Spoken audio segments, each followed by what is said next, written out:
Hey, welcome to the next piano video. Alright, so I'm pretty much like 1 year into my journey. I don't remember the exact date, but before I talk about anything else, I'm just gonna play for you something I recorded today. Last week I had played the song Waymaker and posted that. I actually continued to work on it for the rest of last week, and I recorded the best that I could do today just to show the results of all my practice. So just for quick context, when I learned that song, it was just very bare bones, the notes, and so it was kind of the whole song went like this.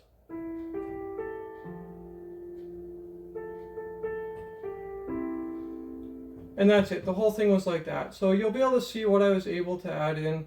You know, this isn't to show off or anything. I'm sure advanced piano players would look at it and say that I'm pretty immature in my playing, but that's okay. I'm only 1 year in, so enjoy that. So here's the video.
Alright, so just a quick recap over the last year. When I started out, I was able to take a few lessons.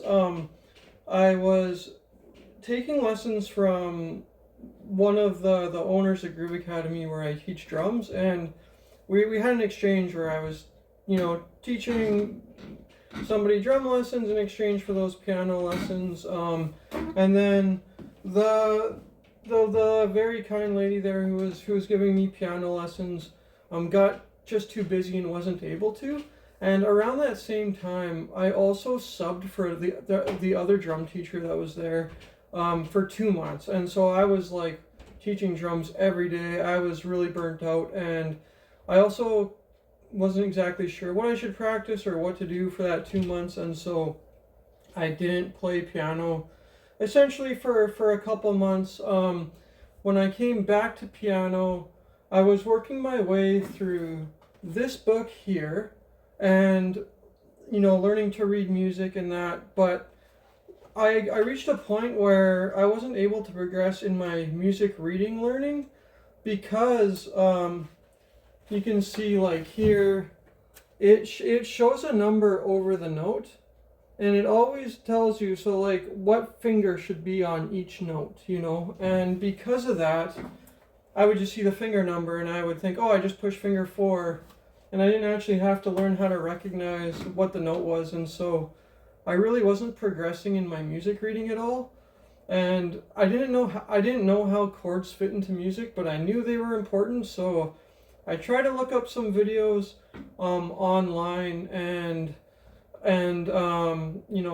how to learn chords, what are chords about in piano. I really felt lost though. I didn't understand why these notes, in the songs in this book work together. Why do they work together? What's the foundation of the music theory behind it? I had no understanding, so I didn't feel like I was really gaining anything from this. And chords I just felt like lost on too. And I kept trying, working through the book, working on chords. Maybe I practiced half an hour here and there. I really felt lost. And then I talked to my good friend Mark. Mark is a guitar teacher at Groove Academy, and he was able to introduce me to this information. And so currently my practice is a lot of studying this and working through each key, learning the chords. For me, on piano, chord inversions are synonymous with learning the chords. I think it's very rare, what I've seen so far, it'd be very rare to have a song where you would actually play all the chords in the root position. You'd usually play inversions, so I would just work on every inversion of the chord. Root position, first inversion, second inversion when I'm practicing chords. So over time, once I started learning that, I had to kind of structure my practice and figure out how much can I practice to where I'm maxing out what I can do, and how do I make the most of my practice time. And so I tried practicing like 20 to 25 hours a week, just to try it out. I was like, let's see what this does. And I did that for 2 months, and I mean, it's kind of probably pretty obvious, but that was way too much. I was overdoing it. My progress was suffering. I was burnt out. I could tell. I felt at times my brain was done, and I kept trying to continue anyways. And so I ended up shortening it up, and I got a really sweet spot for me where I can max out what I can do in a week. I practice 2 to 2.5 hours a day, 5 to 6 days a week. If my muscles are tired or my brain's really tired, I'll take 2 days off in the week. Now, just 2 things I want to mention about when I was looking for videos on YouTube on how to learn the piano, how to progress on the piano. There were 2 big problems that I encountered. One of the biggest problems was when I was seeking, what's the best way to practice chords? Or what's a good way? I really firmly believe there's no one single best way. There's a lot of good ways. You just got to pick one and get really good at one, then pick another one, or you can do, anyways, doesn't matter. That's a sidetrack. But yeah, the problem I had was the videos were either way too basic, so it was just moving up in root position, like that kind of thing, or they were they'd be moving up in root position, and then all of a sudden someone would, the person in the video would be like, or all of a sudden you can throw in this suspension over here, or turn this into a G minor 7th, whatever, and all that information is was so above my head, I was instantly lost, And so that was I watched a lot of videos, and I had one of those 2 experiences in almost every one. So I had to find my own way of practicing chords, and so that's when I came up with my way of practicing chords, and it kind of evolved over time. So yeah, I'm just gonna lay out my whole practice, what I'm practicing, how I practice right now. That stuff that I played for Waymaker is because of the practice that I do when I wasn't working on that song. All right, so the first thing I do is I play each note scale up and down, for each of the keys that I've done so far in order the circle of fifths. So I've done C, G, D, A, E, and B. I'm currently in the key of B, and so this is how I run the scales.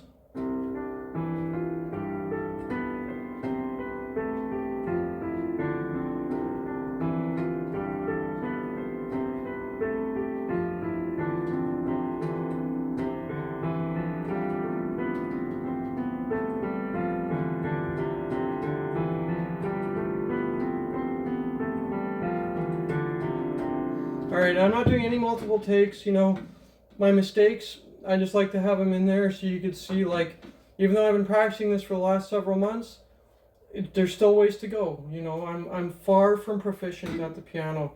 The Waymaker there, I tried it took me 35 minutes of attempts to get that good one there, so don't think I can just sit down and play like that. That's not the case. That will happen one day, but that day is not today. It's not tomorrow. It's maybe 1, 2, 3 years from now. I don't know. But anyways, I set a timer and I just do each scale like that for 3 minutes. Oh, sorry, I also run them both hands at the same time after I do both those segments. So.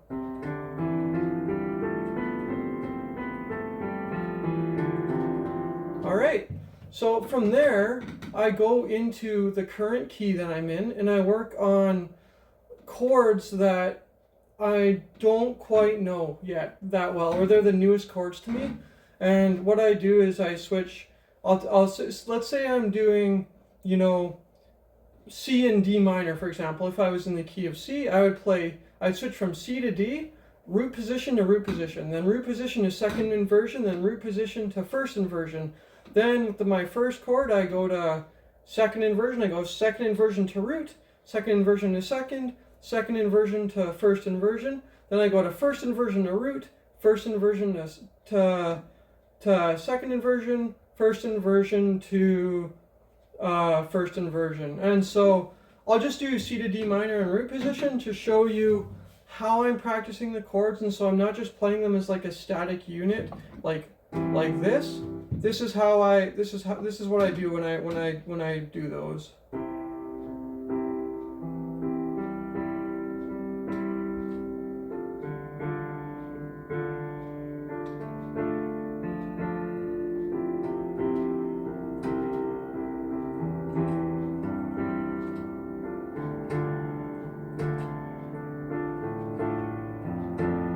Alright, so I just play the notes in different orders, single fingers first, and then I do it spanning the octave.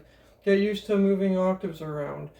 So that's the bulk of my practice. That's like an hour to an hour and a half of just that.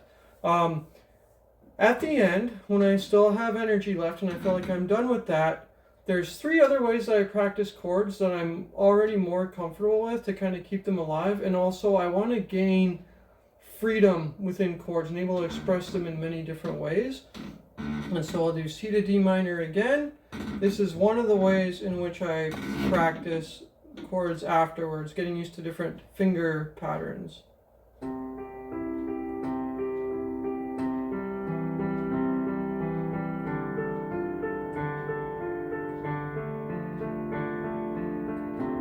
Alright, and so I'll do that with the right hand doing the pattern first, then the left hand a few times, and I'll do the left hand pattern first, the right hand. So that's one way. Another way that I'm practicing chords is I want to gain freedom with being able to improvise with one hand while the other hand goes back and forth between the octave. I'll do C to D minor again with this. This is still really hard for me, so bear with me here. Well, sorry.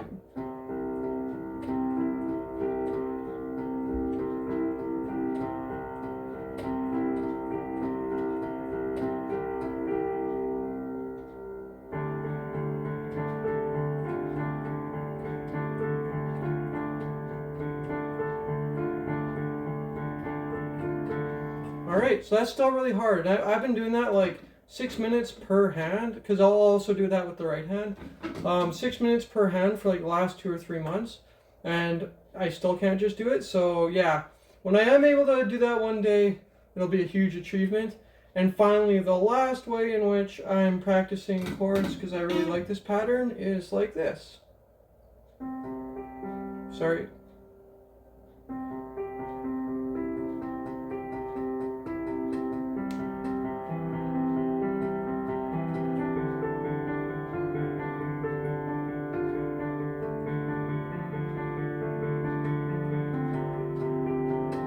Anyways, yeah, just like that, and the inversions and stuff too. But it's a slow build, that's why I got to be there every day.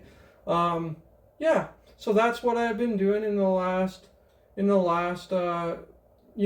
probably been in that for like 4 to 5 months, I think my memory for timelines is not great, but yeah, I am definitely like going to be, just continuing the way I'm practicing till I've done all the major and minor keys.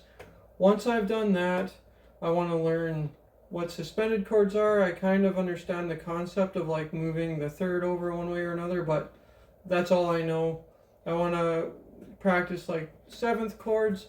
Once I can do like the suspended chords and the seventh chords, then I'm gonna really dive deeper and start learning songs, you know.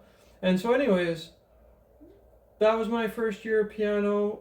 I'm really excited to keep going. So thank you for watching. See you next time.